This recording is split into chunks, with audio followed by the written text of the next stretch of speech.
Maintenant, on va parler du principe d'encapsulation en PHP avec les classes. Donc ça consiste à regrouper des données et des fonctions au sein d'un objet et à restreindre l'accès aux données pour que seul le code de l'objet puisse y accéder et les modifier. En PHP, cela se réalise en définissant des propriétés de classe comme étant privées ou protected. On avait vu lorsque l'on crée une classe, d'accord? Donc par exemple, je vais créer une classe personne, d'accord? On l'appelle comme on veut la classe. On pouvait mettre des clés publiques ou privées, private, d'accord? Donc hop, je peux mettre par exemple un nom, mais on peut également mettre ici protected, d'accord? Donc ce sera une variable protégée. Donc ici on va rester dans le private, hein, hop, on va donner un âge à notre classe, d'accord?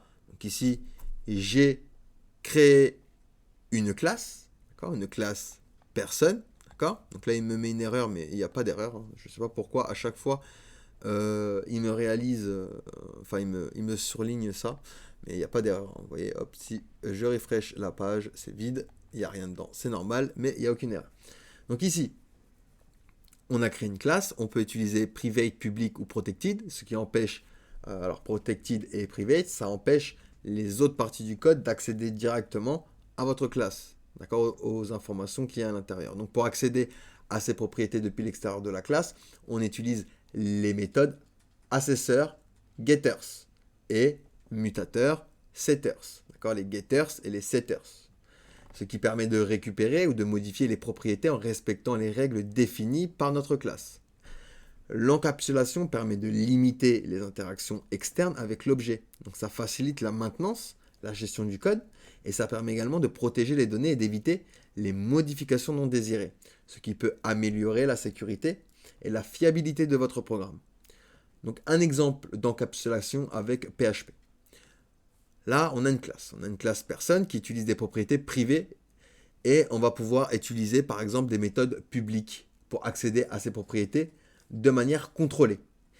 Donc, on avait vu, donc déjà, on se crée une public function avec le constructeur, donc construct, et on va pouvoir lui dire, hop, on va créer un personnage par exemple avec nom et âge. Donc, nom, et on lui place âge également. Parfait. Et à l'intérieur, on va faire $10 et j'accède du coup à la propriété nom. Je lui dis ça, c'est égal à ma variable nom. Et de la même manière, hop, 10, on accède à âge. Âge. Et ici, bah pareil, je vais lui dire que c'est égal à ma variable âge. Donc ça, c'est une fonction publique. D'accord? C'est une fonction publique. On avait vu qu'on pouvait utiliser des getters ou des setters. Donc par exemple, ici, je vais me créer encore une public function. Donc je vais l'appeler getNom pour changer le nom. D'accord? Hop. Et ici, je vais lui dire, par exemple, alors hop, tu vas me faire un return de 10.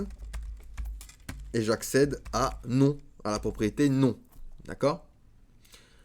On avait vu également qu'on pouvait faire des setters. Donc les setters, hop, c'est un petit rappel, c'est public function, set suivi du nom, donc ici nom, et on lui place du coup la variable en paramètre. Et ici, du coup, je vais utiliser 10, j'accède à la propriété nom, et je lui redis que c'est égal à ma variable nom.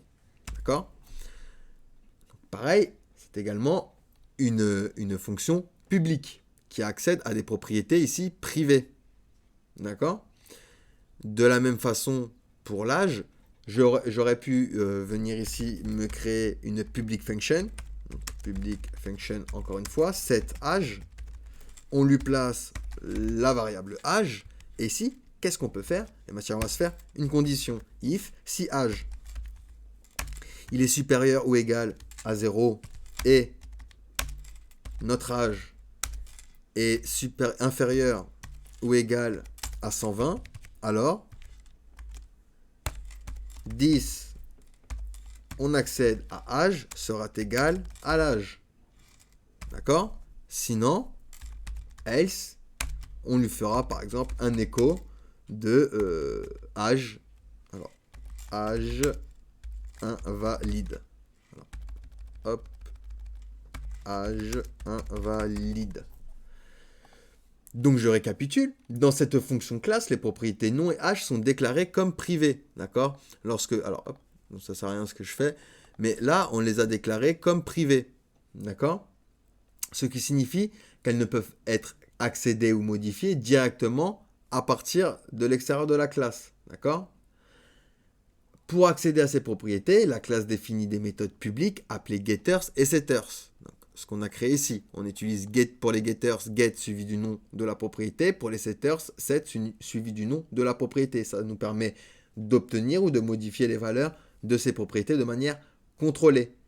Par exemple, ici on a getNom, d'accord, qui permet de retourner la valeur de la propriété nom, tandis que la méthode setNom permet de modifier cette valeur en utilisant ce paramètre. Et de cette manière, la classe personne assure que une meilleure encapsulation de données en contrôlant l'accès à vos propriétés et en évitant les modifications non autorisées. D'accord? Donc ici, il y a une petite erreur parce que je n'ai pas mis de point-virgule ici. Donc ici, bon, on va rien avoir affiché. Hein, d'accord? On n'a pas fait de écho, sauf si l'âge était invalide. D'accord? Si on avait, par exemple, un formulaire où la personne aurait mis 150 ans ou un nombre négatif, et on lui aurait dit âge invalide. D'accord? Donc voilà pour le système d'encapsulation. Allez, on passe à la suite.